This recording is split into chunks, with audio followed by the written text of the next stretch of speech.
Should be okay. Hope.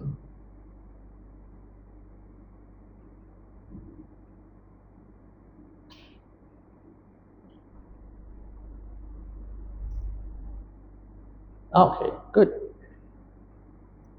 Now I'm going to write it here. All right, so this is the first. It's too small, huh? Ill will. We call it, in Pali we call it Vyapada.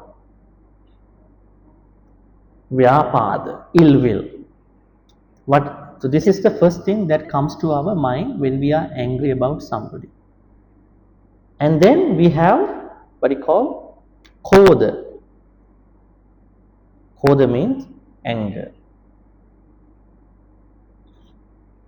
It means anger, basic anger. Some people are angry without having ill will also. They are just angry. Whatever it is, they get angry. There is no reason. Irritated. Maybe a health problem. Third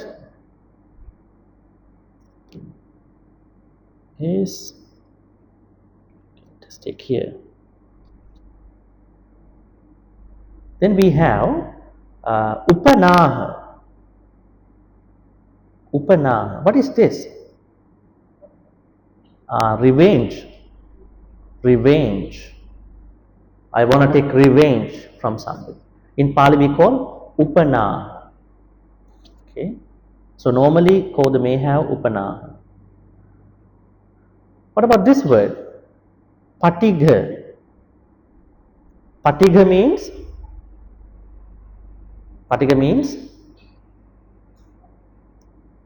Ga means killing. Huh?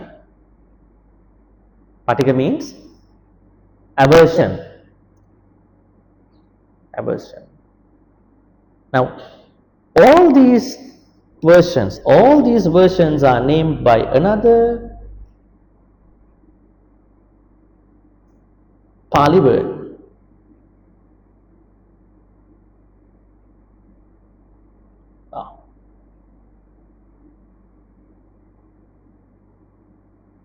So all those words are given, all those versions of anger were given in one Pali word. We call it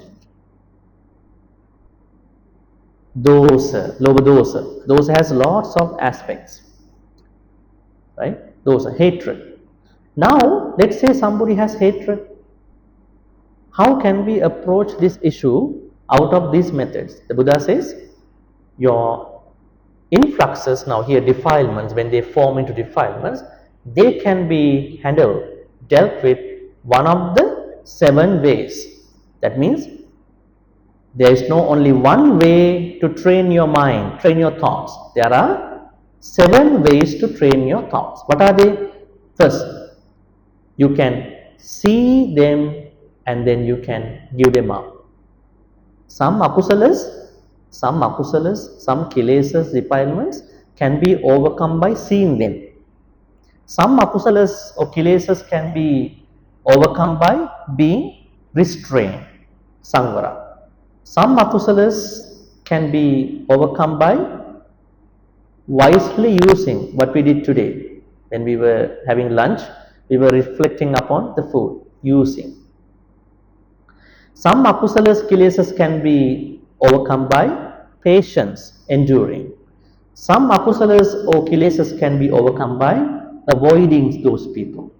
Some akusalas or defilements can be overcome by dispelling. Some akusalas and kilesas can be overcome by developing, cultivating. Actually, all these are cultivation stuff, but particularly developing. Now, let's talk about these 7 in short. All right. How can we overcome some of the akusalas or more akusalas by seeing them? I always tell people, if you want to successfully overcome your kilesas, your akusalas, what should you do? You should know them and you should see them.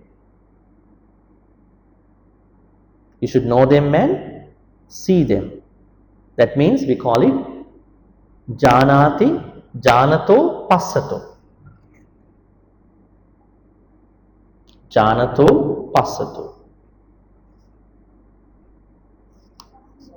Yeah, janato, that means no.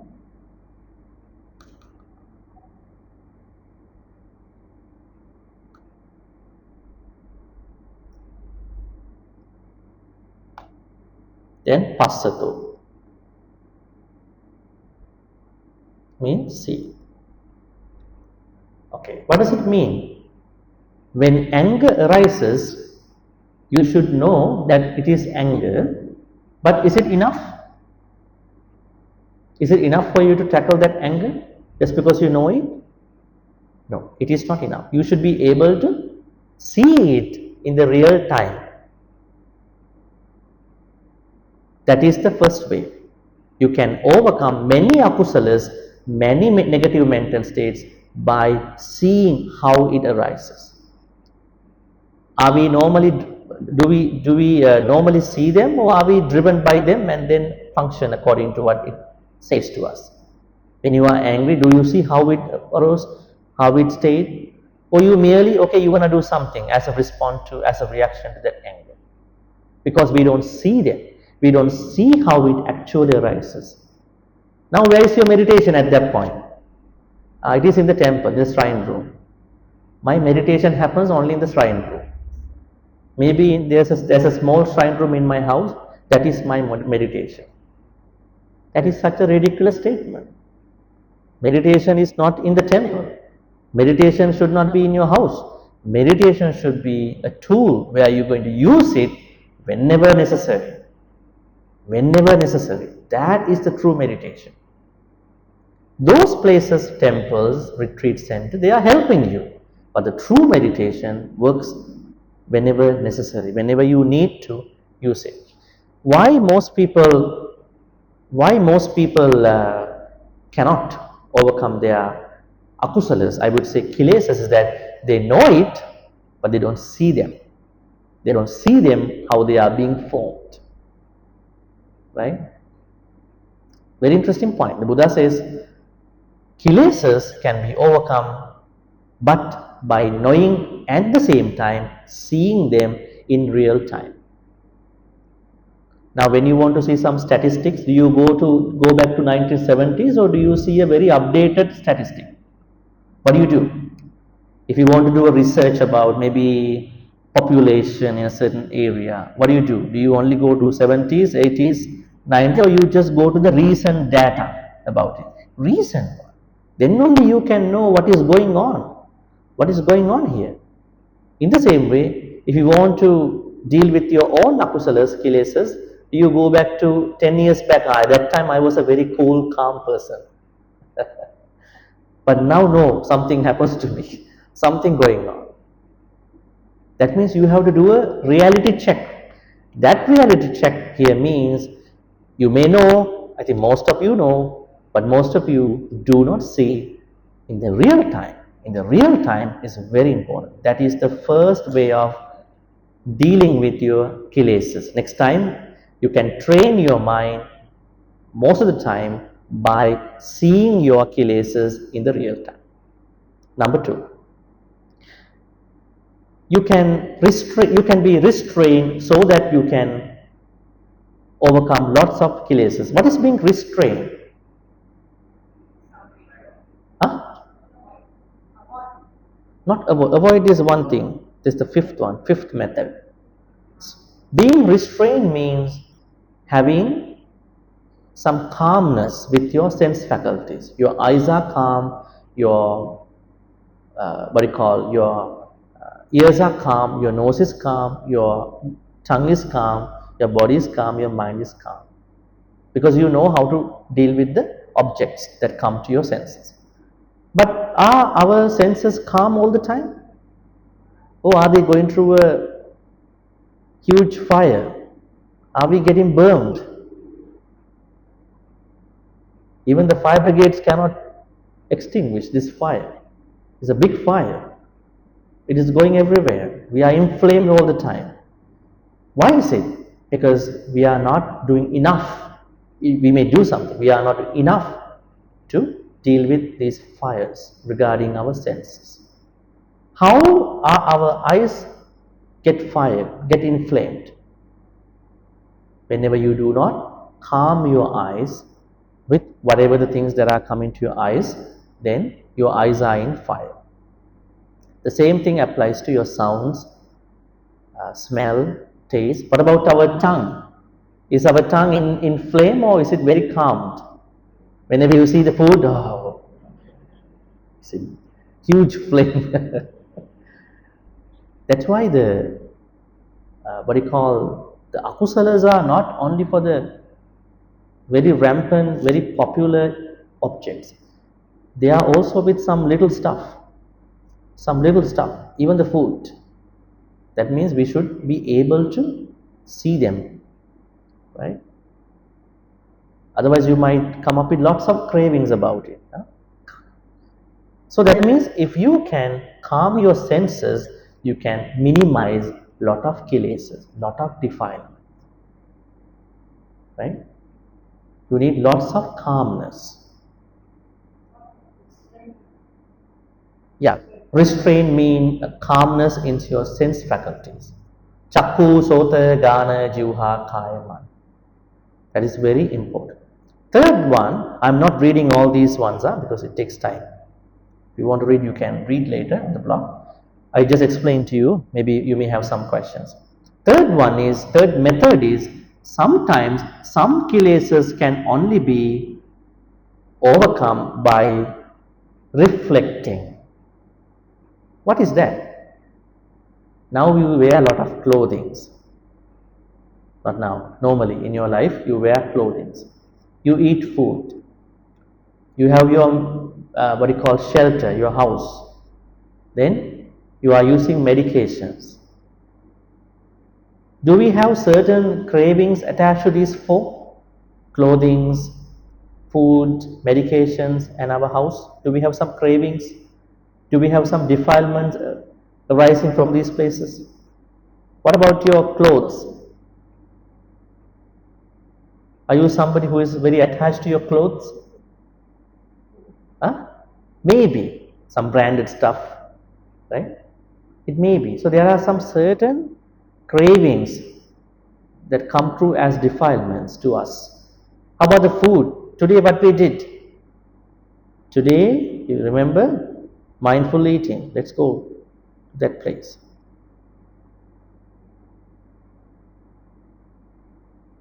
Today we learn why do we eat?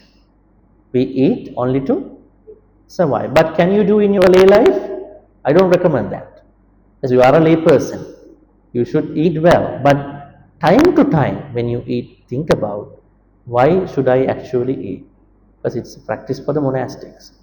That means when you eat with the proper reflection, you can reduce some akusalas that are coming from that.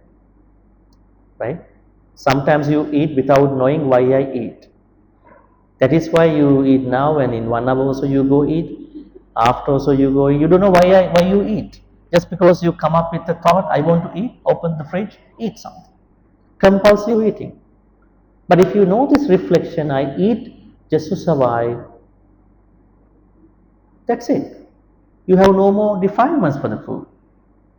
So, that means the unnecessary cravings for the food can be overcome by understanding why you eat, why you wear, why you take medications, why you use your comforts.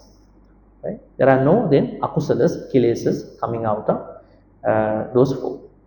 That means some kilesas can be overcome by reflection. The fourth one is patience, adivasana. Some akusalas can be overcome by patience. That's an interesting point. Can you give me an example?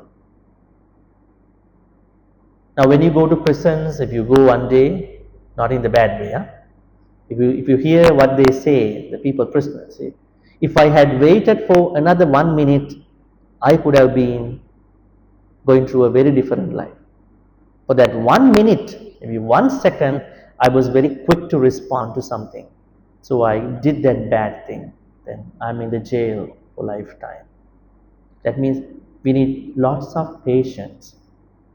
If you are patient, then you can minimize lot of defilements. Now I'm talking to people who are going to cultivate the mind. I want to cultivate myself. Why you cultivate the mind? Because it is good. The Buddha said you can cultivate the mind not in one way. There are 7 ways to cultivate the mind. Deal with your own kilesas, akusalas. That means if you have lots of patience, you can minimize lots of akusalas. Right? Then avoiding. What is avoiding? Let's take a look at that avoiding part. Number 5.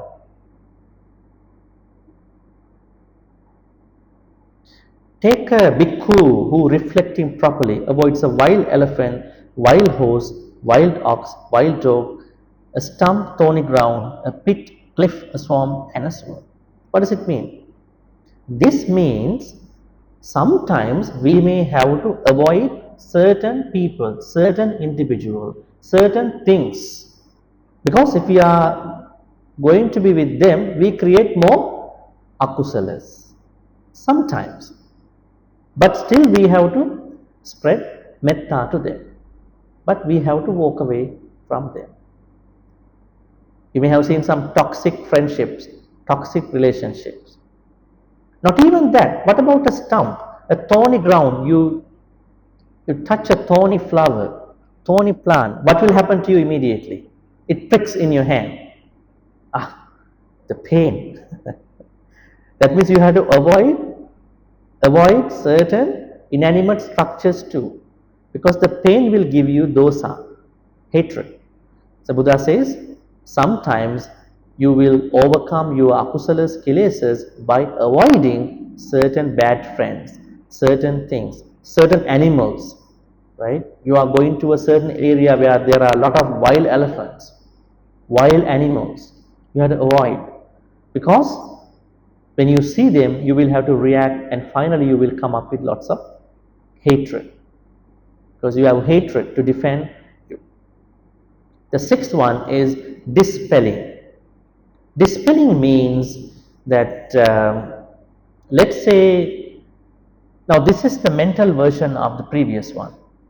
Now you are dispelling here, but here you are avoiding. Some akusalas, let's say you have come across an akusala where you have lots of hatred, lots of other things, I would say kilesas, then you are trying to dispel it in the real time. You know, this is bad, I want to dispel it. I don't want to encourage. I don't want to let it grow. I want to let it go rather than let it grow.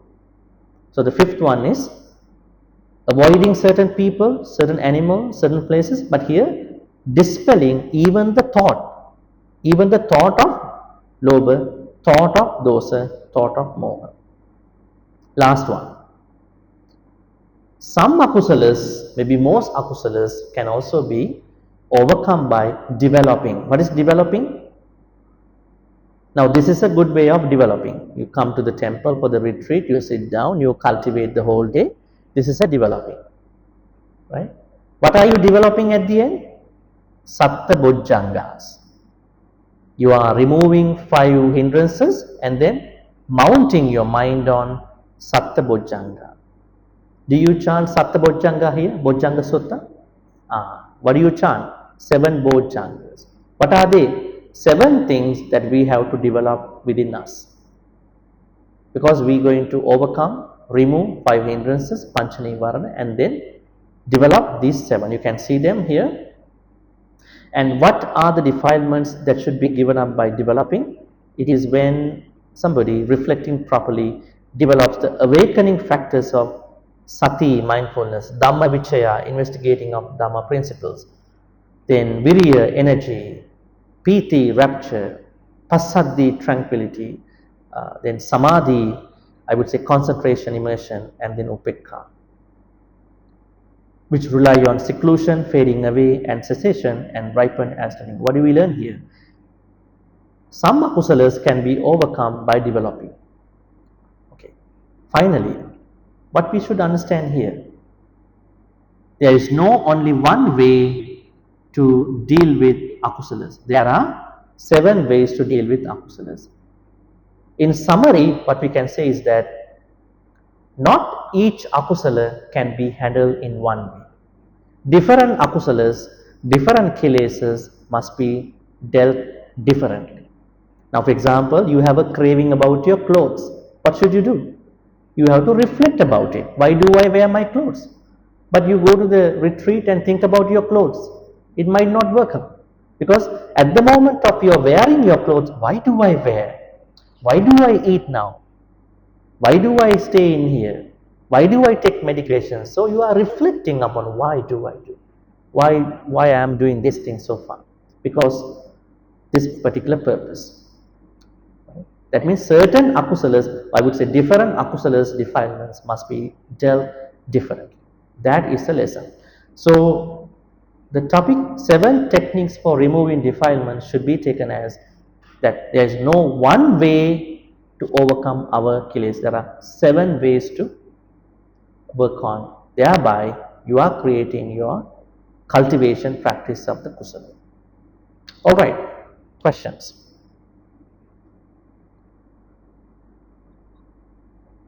I think we should have a mic over here. Yeah.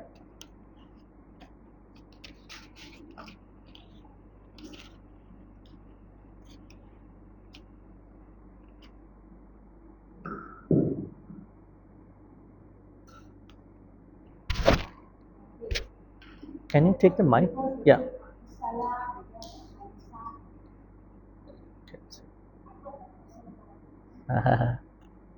Thank you, Bhante, for the wonderful Dhamma talk. I just want to know the difference between akusala and kalisa. Because when you talk, it's like also a negative thoughts lah. But to what extent, please can. Thank you. Yeah. Kilesas are the contents of the akusala. If you have a coffee, then you look for what kind of coffee? Cappuccino, Americano, espresso, mocha, kilesas. But coffee, akusala. Make sense? Okay.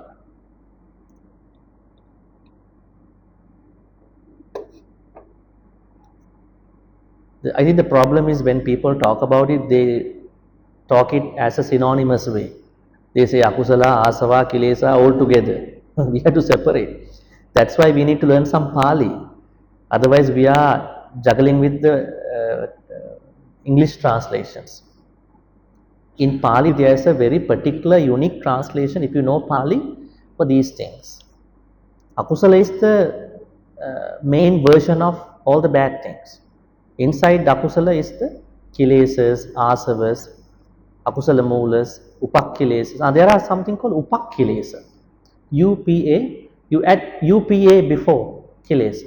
Upakkilesa means upakkilesa are supportive. They help asava to transform asavas into kilesas. Upakkilesas. So what you need to understand is anything bad that you do in your spiritual life, normal life is akusala. But the consistency within your akusala practice have akusala moola, then asava, upakkilesa, kilesa, and so and so. Nivarana, sangyojana, all these are coming under akusala.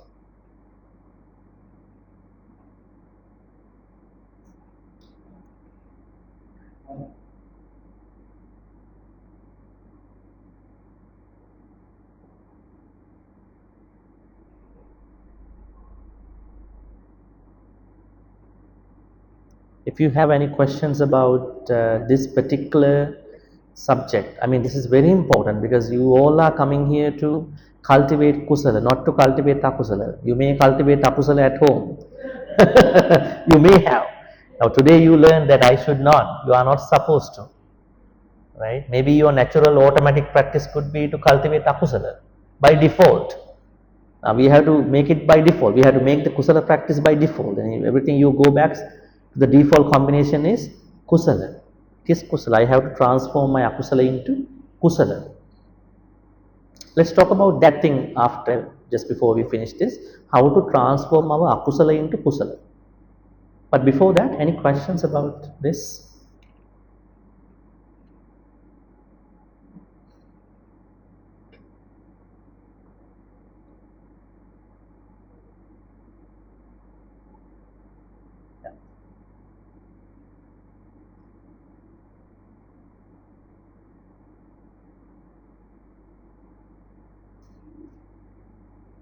Ah,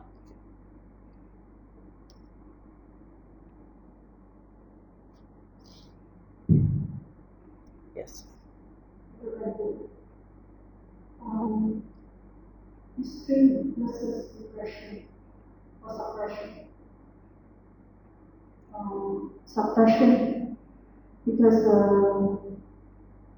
I suppose this is the beginning stage of meditation, so we prevent without hearing.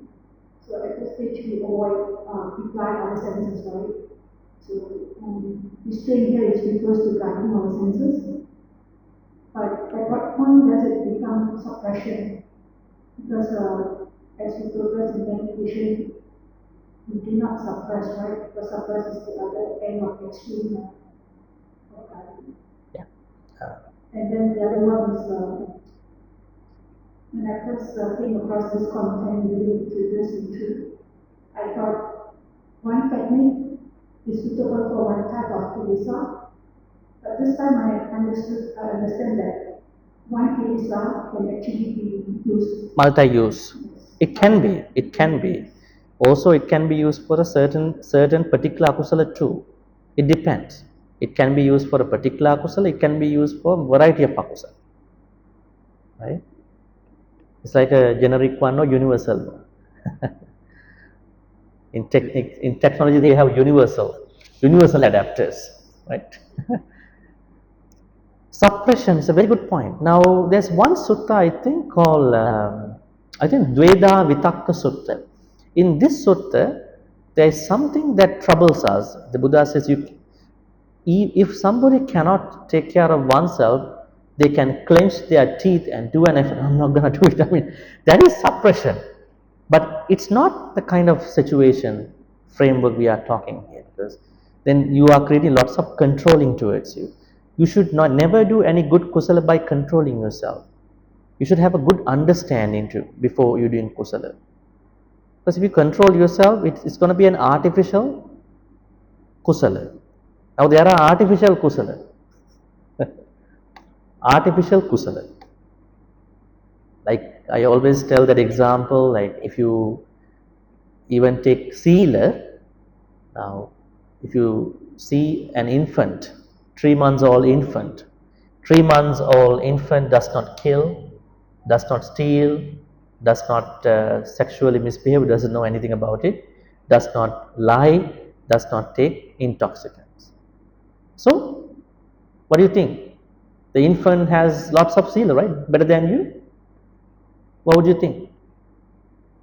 The infant doesn't know many of the outside things, so then should he have lots of sila, or how should we take it? Now you see the infant does not kill, does not steal, does not misbehave, does not lie, does not take intoxicants. So infant must be practicing lots of kusala, isn't it?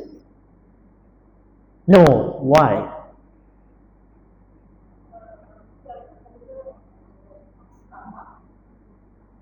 I can't hear you. Can you pass the mic?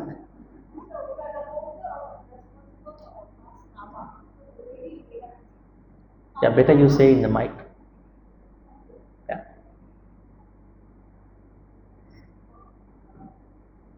We are the holder of our past karma, so maybe the baby is having his own bad karma. Oh. This is Yeah. my thought. No, I'm asking just because the baby infant does not do any of those things, does that make the baby to be a virtuous person? Sila person? No. Mere absence of the 5 precepts is not sila. And intentional avoidance of the 5 precepts, the wrong side of the precept is sila. Now you as an adult, you know that you should not kill because it harms, it deprives somebody's life, and it is coming after me, after you. You are not taking what's not given because it deprives other people's possessions which were hard earned, which were earned in very difficult ways, maybe other ways, and it is bad for them, it is bad for me.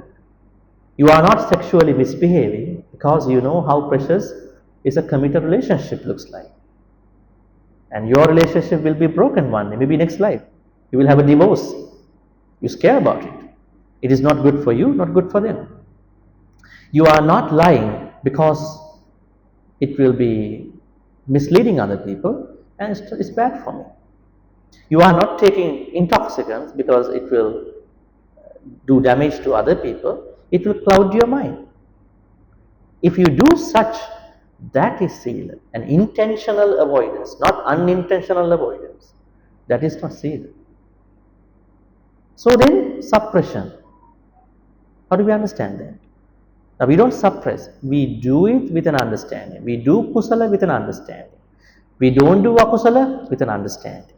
Everywhere there is understanding. Without understanding, it is not sila. So that thing has to be emphasized. And we don't give it to past life. Past life, we have no idea what happened to us. Definitely we know we may have done a good karma, huge good karma. That is why we were born as humans. But still you see some issues. Then you see other beings. So what we do here in Buddhism is, I think Buddhism should focus on this life fundamentally and talk about the next life later. And if you all bring to the next life, in a way you are doing a spiritual crime. You tell people if you do this, you will get this. You don't know, they don't know either. Right? So we are looking at this thing from this life perspective. This is the moment where we live. This is my sansara. This is my nibbana. My sansara is this moment. My nibbana is also this moment. It is not next life. It is not past life. My sansara is now 1:52 now PM, and my nibbana is 1:52 PM. If you do something change, you will get it. Otherwise, you will in sansara.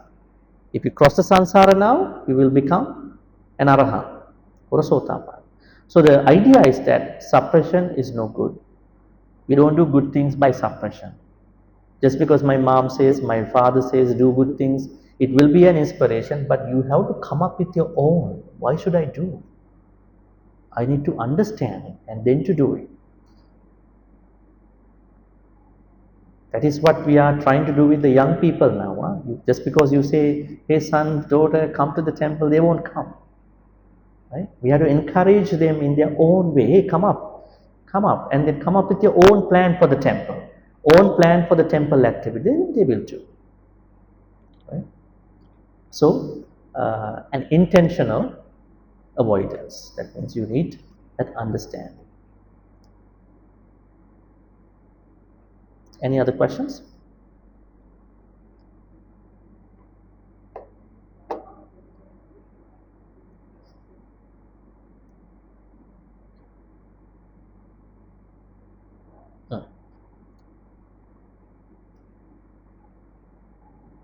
I am beginning to see what it means when I read books where writers, their monks are usually, they will see things in the light of the Dharma way by always quoting this, as I see it, as I see it. I didn't understand what it means, you know, that I try to understand. But today, because the Pasato, and the way you explain about suppression, how we need to see and not suppress. I'm not a monk, but I'm just expressing what it means by I see it, so that we have a better understanding of dealing with our defilement thinking. I want to emphasize that Dhamma is not for the monks. Dhamma is for all the unenlightened people. Monks and we all are part of that journey. They have made a commitment to become so, but it does not give them special permission to become enlightened. become an awakened one. It depends. So Dhamma is for everybody. As you see, now the particular context of seeing dasana, we call it dasana, comes under a two-tier process of dealing with the akusalas. The two-tier process means you know it, but you see it. You don't see it at the time, during the time. You see it, that's it, and it's done. But you know it, you don't see it, it keeps troubling you. It keeps pulling you onto the danger. So that's what we understand by seeing. And the Buddha says, Sabbāsavanang khayang vadami, janatova, passatova, sabbāsavan khayang. This sutta. Monks, I tell you, the elimination of all the akusalas is possible, but by knowing at the same time by seeing. He says in the Sabbāsava Sutta. If we want, we can go to the sutta. Yeah, you can check Sabbāsava Sutta. Here you can see how the Buddha says so.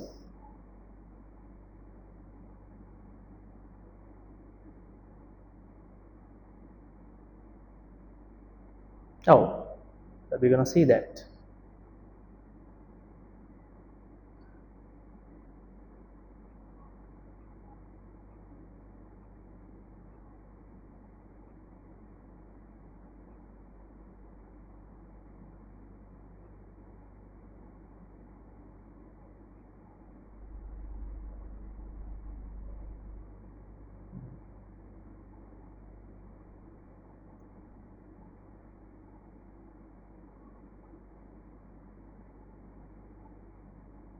Yeah, some translations are sometimes missing some stuff, but if you look at it, you will see it here.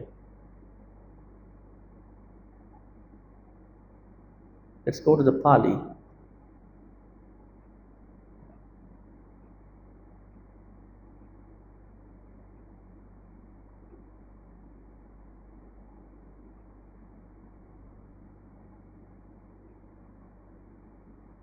Yeah, some issues with downloading.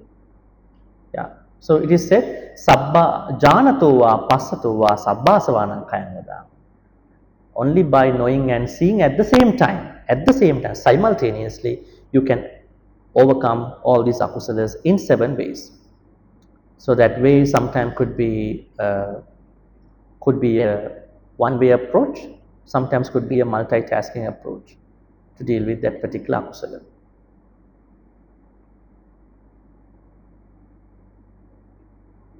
Any more questions about this? Now everyone says, do vipassana, do vipassana, to incorporate anicca dukkha anatta into the moment. But when you do it, you are not understanding properly how to do it. It is in this way. Vipassana can be done in knowing, at the same time seeing that particular moment. Then when you see that particular moment, you see the anicca dukkha anatta nature of that particular incident. Let's say you are going to take revenge and you see this is as a problem, and you see it through anicca and dukkha anatta. So the problem is solved.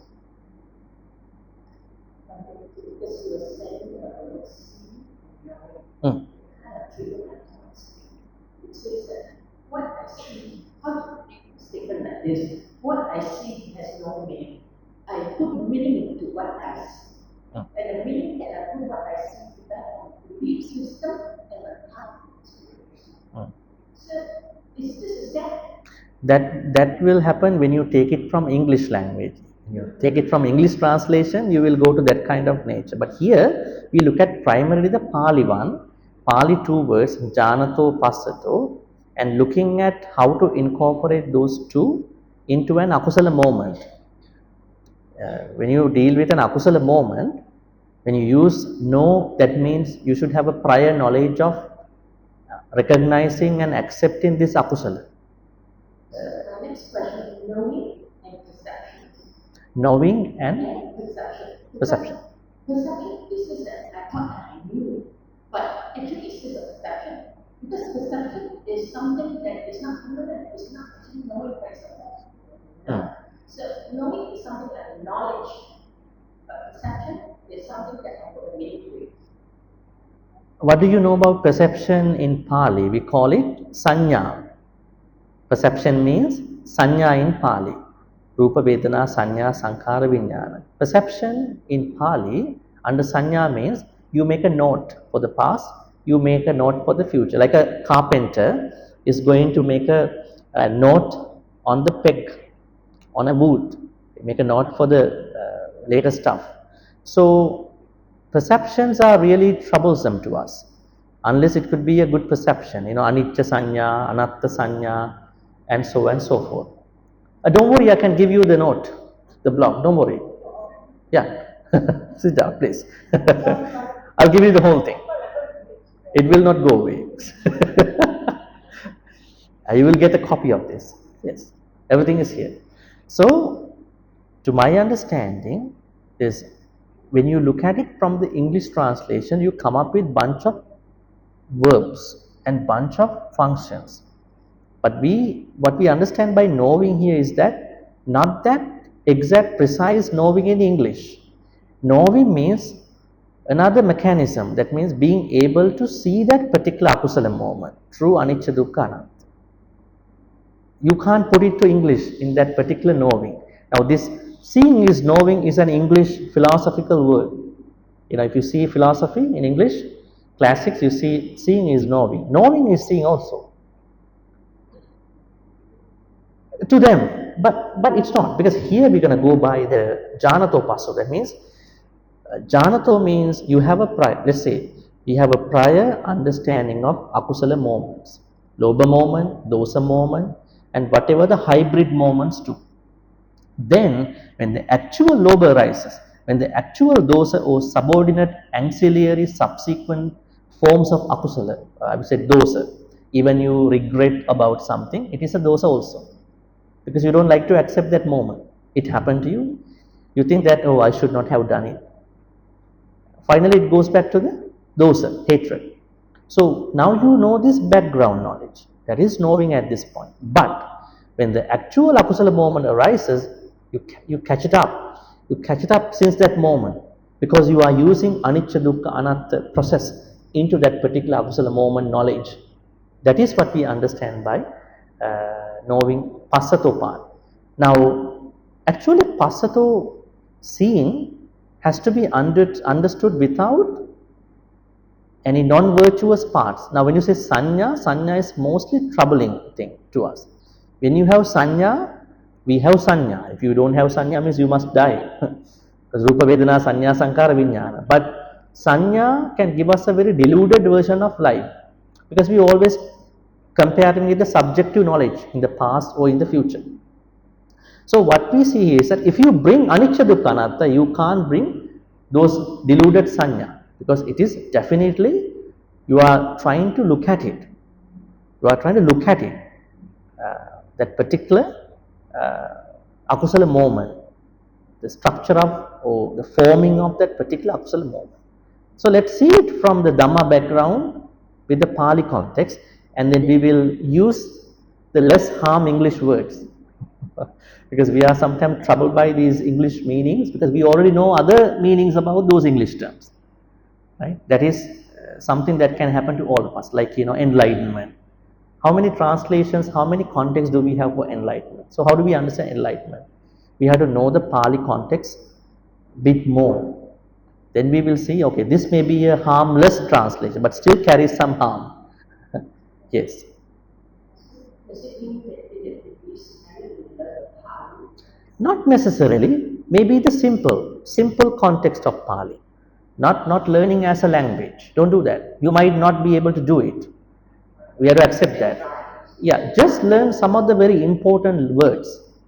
Like how I've been learning some Malay words since July 1st. Here, learn some simple basic Pali words. Now you know janato passato. Can you forget about it? I don't think so. Janato means seeing, passato means knowing, but they have different Pali contexts. But you know that these words are now little familiar to you at this point. And if you go here, Dasana, Sangvara, Patisevana, Adivasana, Parivajjana, Vinodana, Bhavana. Okay. Dasana, seeing, Sangvara, restraint, Patisevana, reflection or using, Adivasana, enduring or patience, Parivajjana means avoiding, Vinodana, dispelling, Bhavana means developing. I don't think this is a very much hard context of the words. But if you're going to learn Pali as a spoken language, it might be tough. It might be it should not be what you should do. And we have a class on Thursday, and some of you here are participating in that class. We call it OCPR, Online Pali Reading Class, and we learn Pali in that perspective, not as a grammar class, Pali grammar class. Maybe you can think about it one day. In the meantime, you can learn these basic Pali words. Maybe one day one, maybe 1 week one Pali word. It is easier. If you go to a Pali grammar class, it may be tough, good for academic person, right? Some people, when they go to a grammar class, what will happen to them is they know the tool, but they don't know the Dhamma. Yeah, absolute case, declension, prepositions. But what is the meaning of that? That is not right. So when you learn Pali, be careful, because your purpose is to learn Dhamma, practice Dhamma, not to learn it as a scholastic language. So learn some basic Pali words. I don't think it's a difficult thing for you. I think we almost come to the point that we have to finish this Dhamma talk and to take a break before the meditation. Maybe if you have any other question, I can answer. This will be the last time I can answer for a Q&A. Any more questions?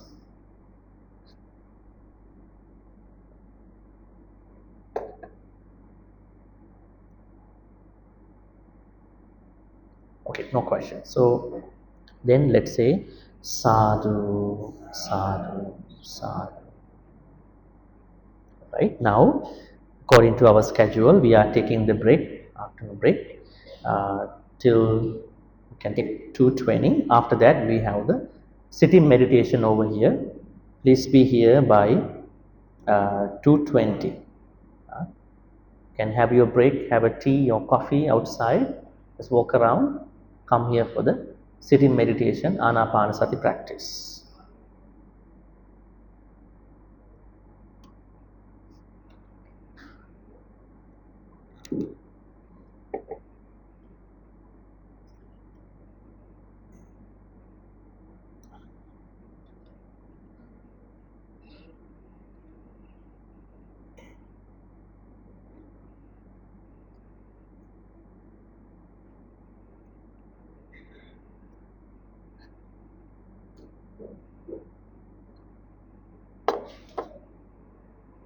Yes, sister. Also, I need to walk through my spiritual path, but I've been exposed to many other materials. So I think my limitation is my knowledge of Pali. So you were Knowledge? saying Pali words. Ah. So like just at today's talking, you use so much of Pali words. I couldn't do that much. But you because can see I like my post actually later.